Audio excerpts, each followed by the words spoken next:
Hi everyone, welcome to a new video.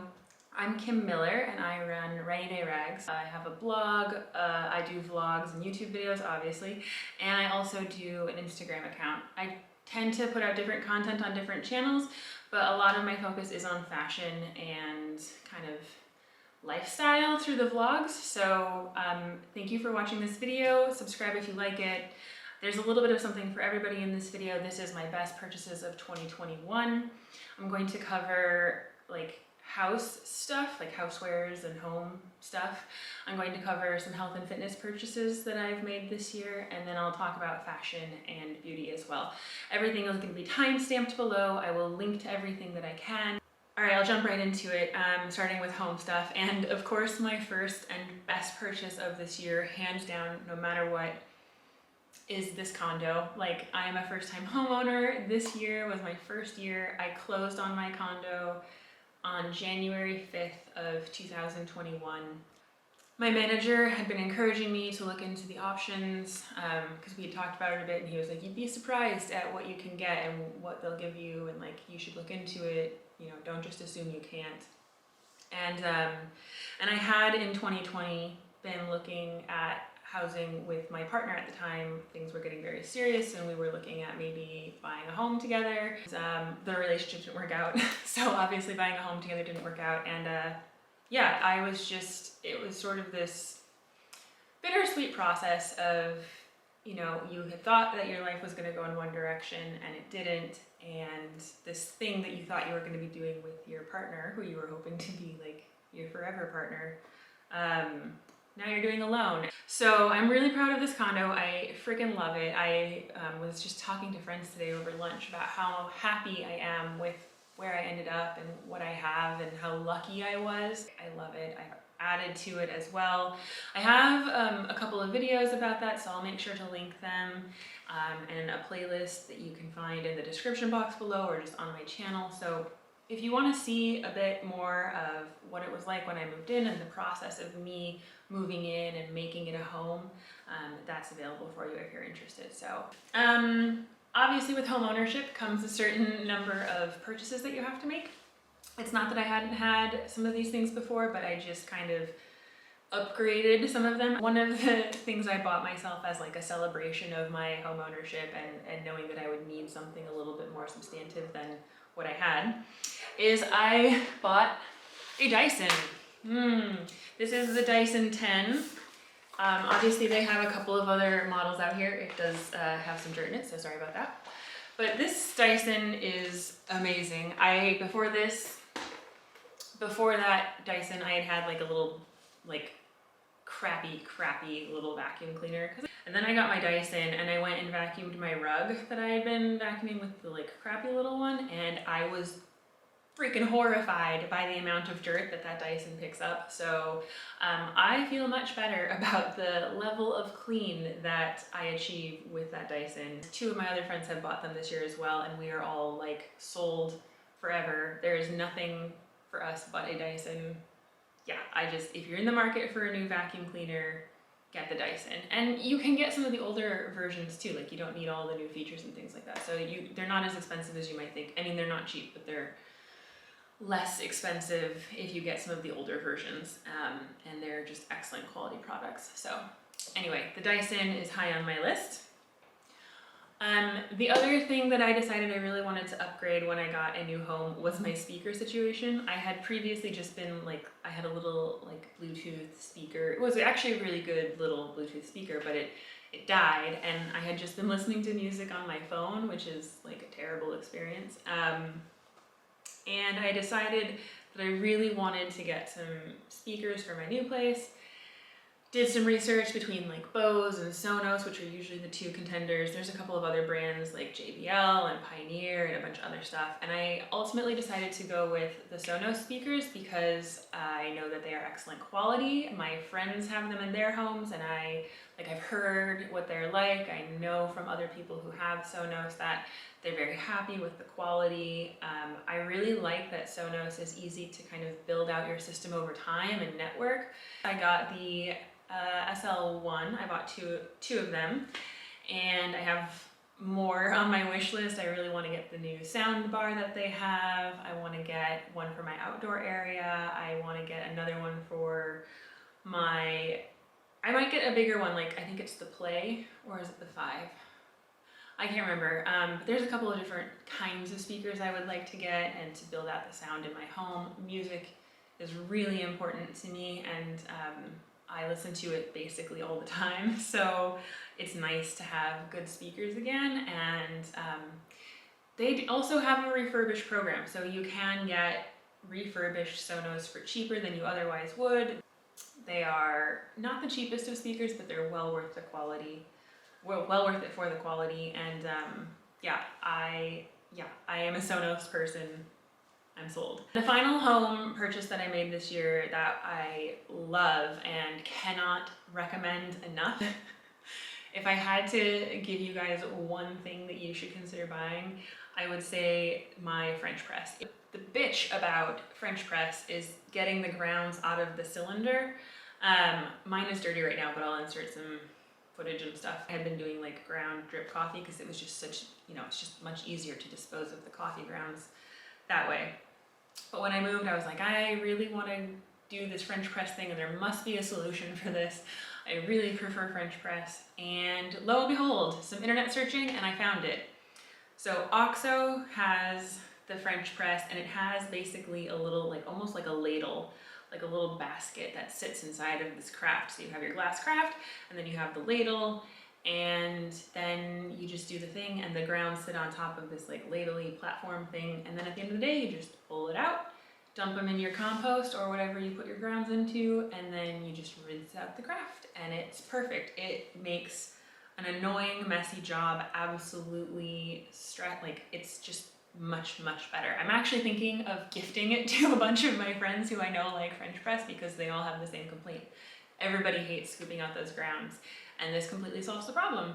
Okay, so moving on to the next category, which is kind of like health and fitness stuff. In this category, hands down, the best purchase I have made is my Peloton. I've had it for a little over a month now. I got it right before Thanksgiving, and I am obsessed, like 100% obsessed. I was particularly obsessed the first few days, but yeah, having had it a month, I usually do about 3 rides a week, which is pretty decent in terms of cardio. And I got it because Seattle is just so crappy and rainy outside. It's actually a really sunny day today, but generally speaking, if you're familiar with Seattle, it's dark and rainy and wet and cold and gross in the winter. And it makes it very difficult to run outside. I was just laying in bed. It was like 2 in the morning. I hadn't been getting as much cardio as I need. Exercise for me is extremely important to my sleep. I'm a high energy person, and if I don't get a certain amount of activity in during a day, I don't sleep well. So yeah, in a fit of anger and rage, I had been, looking at Peloton, and I was just like, I'm doing it. I'm just doing it. So I did it. I don't think a lot of people are aware that there's now 2 generations of the Peloton bike. There's the regular Peloton, which is what I have, and then there's the Peloton Plus, which is their newest version. The new version has a couple of new features and a slightly bigger screen, but essentially it's the same bike. The Peloton, like the regular Gen 1 Peloton, is almost $1,000 cheaper than the new generation Peloton. They kind of had a deal going on. They've been doing deals on this first generation bike, and I'm in love. So it's about 14 to 16 for the first generation, like 1,400 or 1,600, somewhere in there, versus the new Peloton Plus bike, which is about 22 to 25, I think. And obviously your packages and accessories can change. So I was like, all right, this isn't too bad. I'd actually done a lot of research on bikes before this and tried out a couple of other ones. And what really sold me on it is that the screen is nice and close and big enough for me. So as somebody who is visually impaired, I really struggle to read the monitors that some of these other ones have on them. They're quite small and they're too far away, and the screens aren't bright enough, and the numbers are small. So it's like really hard for me to use some of these other bikes that have like small displays. And yeah, the Peloton's screen is like nice size. I think it's 21 inches. It's bright, it's colorful, it's really helpful to me to have that screen there. And yeah, I'm in love. Like the classes, the cycling classes are amazing. Peloton yoga is absolutely the shittiest yoga I've ever done. Do not do the yoga. I mean, I still do it from time to time, but it's trash. The cycling classes are amazing. I can't speak for anything else because I haven't done anything else. The experience of riding the bike itself is the best experience I've had on any of the spin bikes I've tried. The class instruction for the spin classes is excellent. There's like new classes all the time. The community features, like there's a reason Peloton is the best out there and so popular, and I will say it is worth the money for the Gen 1. I wouldn't pay for the Gen 2. But if you have that money and you want to do it, go for it. The other thing that I purchased this year, so January 2021, I did the Whole30, and I had been wanting to do it for a while, just kind of curious about it, but I decided to do it in January 2021. And to help me with that process, I actually bought a Neutrabullet because you're supposed to eat 3 meals a day, and they really want you to do breakfast. I am not a breakfast eater. The idea of putting solid food into my stomach before a certain time of the day actually makes me feel very nauseous. I'm just not somebody who wants food in me, particularly early in the morning. I'm also just not a morning person. So the idea of cooking in the morning was like god awful. And I knew that I wouldn't do it, but I wanted to, follow it as best I could. So I started doing like protein smoothies in the morning, and that was okay within the rules. It's like not their first choice for you, but it's okay. So I got the Neutrabullet off my sister's recommendation because she also does protein smoothies for other reasons. And yeah, I have used that thing probably more than any, outside of the Sonos, which get used every single day, almost all day. The most used, and the French press actually, yes. Okay, so the Neutrabullet, the French press, the Sonos, all of these things I have used almost every single day since I purchased them. It's just really great. It's small, it's easy to fit into your corners. Haven't had any issues with it in the year that I've owned it. Yeah, I would just say if you're looking for a blender or something, then the Neutrabullet is a pretty inexpensive blender. And yeah, it's just a great purchase, like one of my most used purchases this year. Pretty self-explanatory. I would recommend. Also great for blending soups. Okay, so last up in this category of like health and fitness purchases isn't actually any kind of physical piece of anything. It's personal training sessions at my gym. One of the things I love about my gym is that they actually have personal training sessions built into your membership, so you can get an hour with a trainer every 6 weeks.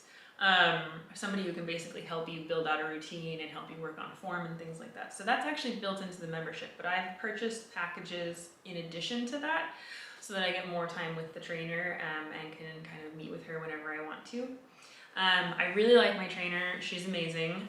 She worked me out pretty hard this morning actually. But yeah, it's been so nice to have somebody watch my form, somebody teaching me new moves, somebody challenging me. And this is what I find most useful with a personal trainer is actually like the workout that I get with her, cheering me on and helping me and just pushing me a little bit more is so much more, like I do so much more work with her than I do on my own. And I might be doing more exercises on my own in the sense of like going through the repetitions and like I have a set program. When I work with her, I think we actually do fewer, like a smaller variety of exercises.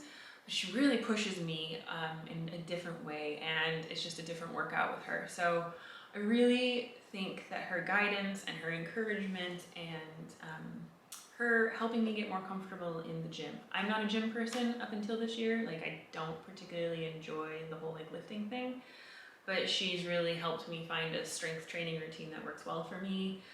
She really works with me to figure out what my goals are, and she's really positive and encouraging. So I would say if you are somebody who is looking to get into, like, a lot of people have New Year's resolutions around health and fitness, and I think that this is something that you should consider buying either through your gym or working with somebody maybe on a virtual session or something, but having somebody who can tailor a workout to you and help talk to you and you can ask questions to and make you comfortable with what you're doing, it's just really valuable. And I think it was one of the smartest things I've purchased this year around that. And you don't have to do it either just on your own. A lot of places will do like partner training, or I think one of the really good things and something that I might look into as well myself is small group training, where you're in just like 4 to 6 people in a group, and there's one trainer and you're doing circuits and workouts with a small group of people.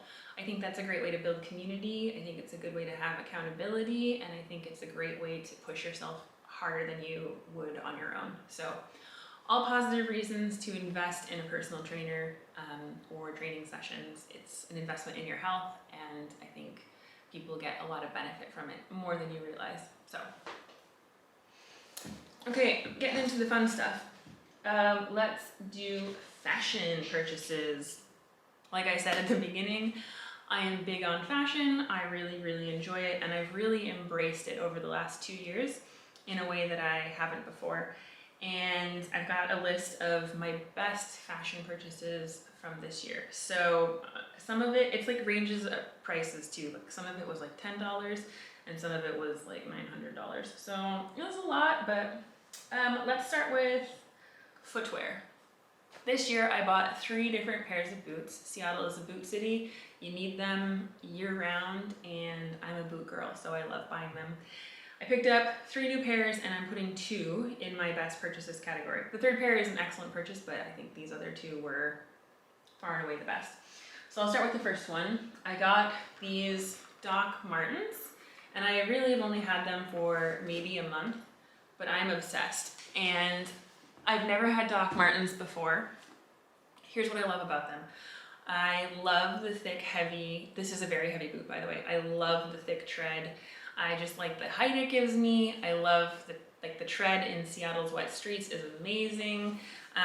They just feel really substantive.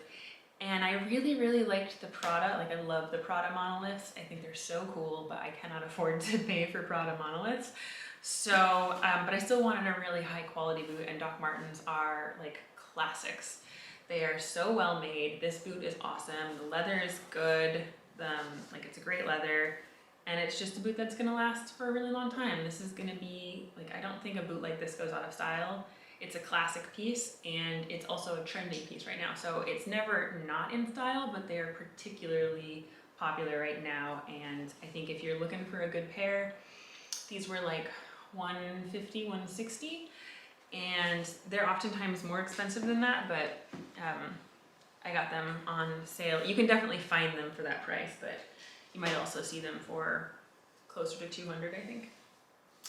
The other pair of boots that I bought are these Dear Francis riding boots. And I had been looking a long time for a pair of knee-high riding boots. I didn't have anything in black that I really liked. I wanted the riding style because I liked that they were flat, but they were high cut, and I also I wanted them to have interesting details, but I didn't want them to be like over the top or anything like that. So what I love about these boots, I like this little leather around the top part of your calf. I think that's a really lovely detail. And then I like this strap also right here, and the little thing, this little stamp that has Dear Francis on it. So it's really simple, but it's not like too basic. Like, there's some interesting detailing to it. Also this like rounded part, and then it kind of comes down in here. They're just a beautiful, beautiful boot. Super high quality leather. The ones that I had been looking at were kind of Prada boots. They're in a similar style. Obviously the Hermes boots are beautiful as well. There was a pair of Valentinos that I was looking at. They were all really, really, really expensive though. They're all like $1,700, so yeah, $1,700 to $2,000 or more. And while those are beautiful boots, I just can't justify spending that amount of money on a pair of shoes. Dear Francis is in the same caliber in terms of quality, but they are under, I think these were like $820 with taxes and shipping. And I bought them full price. What I didn't know before I bought them was that Dear Francis does some pretty incredible Black Friday and end of year sales. So you can get their shoes for 25% off usually if you wait kind of until like their sales hit. Live and learn, but these were in the sale, so I could have gotten them a lot cheaper, but I don't regret it. I would pay full price again. They're beautiful boots, so high quality. I've been wearing them a ton, and yeah, just as beautiful as anything from the really high-end designers, but much better price point. So those are the 2 pairs of boots I bought this year. Okay, moving on from shoes. I had 2 dresses that I bought from Boohoo this year, and the reason that they're on this list is, one, really because they're tall size dresses, which is really hard to find. I am a tall woman, I'm 5'9", and I also have a long torso. So like, I'm already tall in terms of height, which usually makes dress a little shorter on you. I'm also tall in terms of like proportions of my body. Trying to find tall size dresses at kind of the higher end price points is challenging for some reason. Like, I don't see tall sizes in Michael Kors or in like Alice and Olivia or any of the other brands that I've been getting into. Nobody seems to do tall sizing in dresses. And so if I want to find kind of more interesting, trendy dresses that are not Banana Republic and J. Crew, which is not my style, I kind of have to go to something like Boohoo or ASOS, which I don't love shopping at, but it's kind of what the industry has pushed me to do. And so I love that I found dresses there that work for me, and the 2 dresses I bought this year actually are some of my most worn pieces in terms of the dresses this year. So the first one is actually this scarf print dress. I love a scarf print in general. If you follow my Instagram account, you will probably know that I am very much a color and pattern kind of a person. I really love mixing prints and patterns and colors, and I don't shy away from it. So this dress to me is fantastic. I really love it. It's a great vibe, and it's a cool shirt dress length, and it's actually long enough that it makes me feel quite covered. It is very lightweight, so in winter I do need to wear it with tights and things like that, but it's just a great dress, and they do it in a couple of different, like I think they have it in another style. So I might actually go back and repurchase like other shirt dresses from them just because I like this one so much. And I think it was maybe like 20-30 bucks. So cost per wear, this is doing a good job. That's the first one. And then the second one doesn't look particularly great, but it's this beautiful floral print dress. I really liked the hem on it. It's super interesting. It's much more feminine and girly than I would go for, so I do tend to like edge it up a bit. But yeah, I put on a belt with it. These sleeves are really cool, and it's just a beautiful dress. I've probably worn this the most of the 2, and I just really find it very easy to style and very comfortable to wear. They don't have linings or anything like that. Fast fashion brands, they can sell so low because a lot of times they're using cheaper quality materials and they're cutting corners on certain pieces of the construction.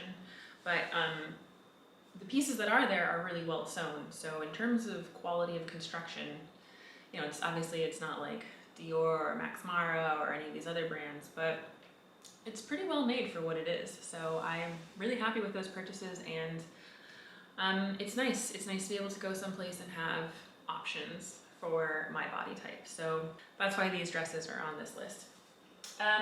Okay, another thing that I bought this year and I'm absolutely in love with is this Anthropologie sweater.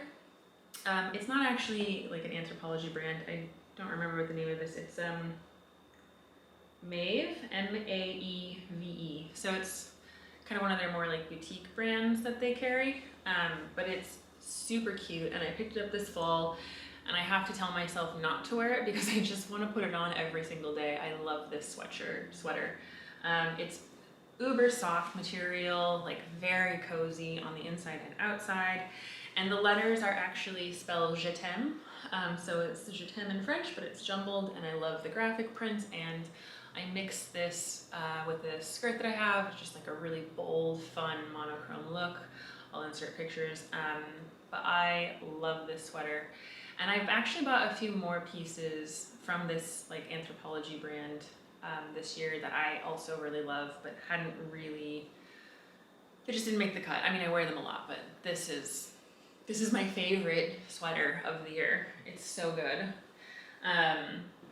And then one last piece of clothing is this Aritzia skirt.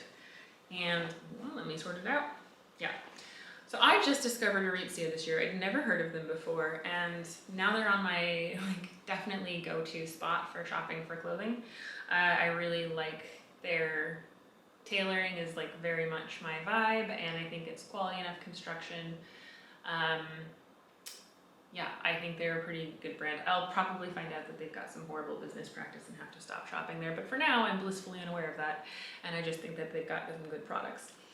So this is a suede skirt. It's beautiful. It's very kind of retro vibes, and it fits really, really well on me. I think I got this in a size 10.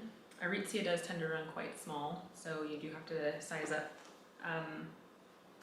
But it's just a beautiful color. It is a piece that I just didn't know I really wanted until I tried it on, and I fell in love with it, and I was like, oh my god, yes. I have started to build out more of the beige, browns, tans in my closet so that I can mix a little bit more freely and wear more neutrals, and that's definitely the influence of the neutrals trend on my closet, and this skirt is just kind of my gateway drug into that color palette. So I love it.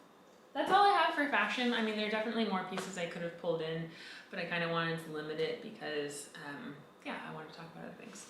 So I will talk to you about the last category, which is beauty, and I'm including makeup and skincare in that. And if you know me at all, you'll know I don't do a ton of makeup. I've been working more towards being comfortable wearing makeup, and I certainly wear a lot more of it now than I used to, which is to say that I wore no makeup before, and now I have kind of my everyday makeup. And honestly, there's not any difference between everyday makeup and going out makeup because I don't know how to do makeup. The first thing that I would talk about is actually an exfoliant. This is silly, but this is the KP Bump Eraser Body Scrub from, I think this is First Aid Beauty. I got this as a sample from Sephora, which I spend way too much money at. And I love a body scrub. I just really enjoy a good exfoliating experience, and this is amazing. It makes your skin so soft and smooth. It does get rid of those little bumps on your skin. And yeah, I picked up self-tanning over the summer, I think I used Saint-Tropez or something like that. Not that you can tell, I'm still so pale. But this is a really, really great thing to do. I use this a lot right before I'm tanning, so if it's a day I'm gonna tan, I use this in the shower just to prep my skin and really exfoliate it, and it does such a good job, and my skin feels so smooth and nice, and I will continue to use this. I have another sugar scrub. Well, this isn't a sugar scrub, this is like fine grit sandpaper. I'm not sure what is in here, but it's great. I have a sugar scrub that I picked up, and it just doesn't do the same job. It's nice, but it's just not as good as this. So if you're looking for a really good exfoliant, especially if you tan, this one is great. I did find two products recently in the makeup department that I really, really like and would recommend. The first product was actually one I learned about from my friend Maya, and it's this ILIA foundation. And she raved about this foundation, so I went and I tried it, and I gotta say, I really, really like it. Here's a couple of reasons I like it. ILIA considers itself to be a skincare brand, first and foremost, so even though this is a foundation, it is formulated specifically with skincare in mind, so it's got all extra nourishing things and good for your skin things, I think there's rosehip oil and a couple, I read the packaging at one point.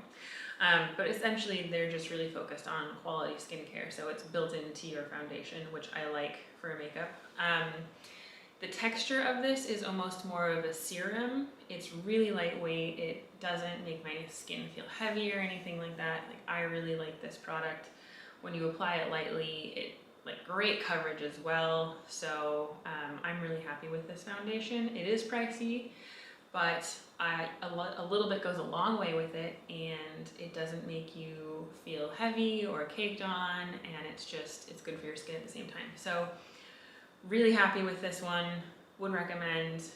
There are a couple of other foundations that I tried, and I think this is the one that I really like. So of course my camera dies at the very last spot. So anyway, Last one on this list is this bronzer from Huda Beauty. This is the GloWish, I'm not really sure how you're saying that, bronzer. And this is the lightest color shade, and I really like this bronzer because it's really lightweight, and so it's very buildable. So I've tried the NARS Laguna bronzer, which I like and is nice, but I like a few times have maybe gone a little overboard on it and been like, and then I don't know how to course correct. And I find that something like this, which is a lighter color and just a lot more subtle, and so you can build it up as you need to, it's a little bit more foolproof for somebody like me who's uncomfortable with makeup. Adds just a nice little hint of color. I think I might also try the darker color, like the middle range, for maybe more summer, or if I'm just trying to give myself a bit more look of tan, or if I'm using more self bronzer, I might try the next one up just to give it a go and see how that looks on me. But I really like this bronzer. I cannot recommend it enough. I use it pretty much every time I wear makeup, which is not every day, but more often than I used to. Had it for a month or maybe like 3 months, and I really like it. I don't feel like I'm gonna go through it particularly quickly. So yeah, so I would say this Huda Beauty GloWish bronzer is like, I just think it's a really good choice for somebody like me who wants to maybe build up coverage because you're afraid of like going a little overboard, or because you can't blend it out so well. So this is great for me. So that's my list for 2021, my best purchases throughout the year. If you have specific questions, I'm happy to answer them. Feel free to comment below. I promise I will respond to specific questions about the products. And yeah, thank you so much for watching. I am excited to see what I find in 2022. Hopefully maybe a new handbag or two. And I'd also be really curious to know what your favorite purchase of 2021 was. Did you, like me, buy a house and it's just like this huge milestone purchase for you? Or do you have a good makeup recommendation for me? Yeah, let me know what some of your favorite purchases from this year were. Thank you so much for watching this video, and I'll see you in the next one. Bye!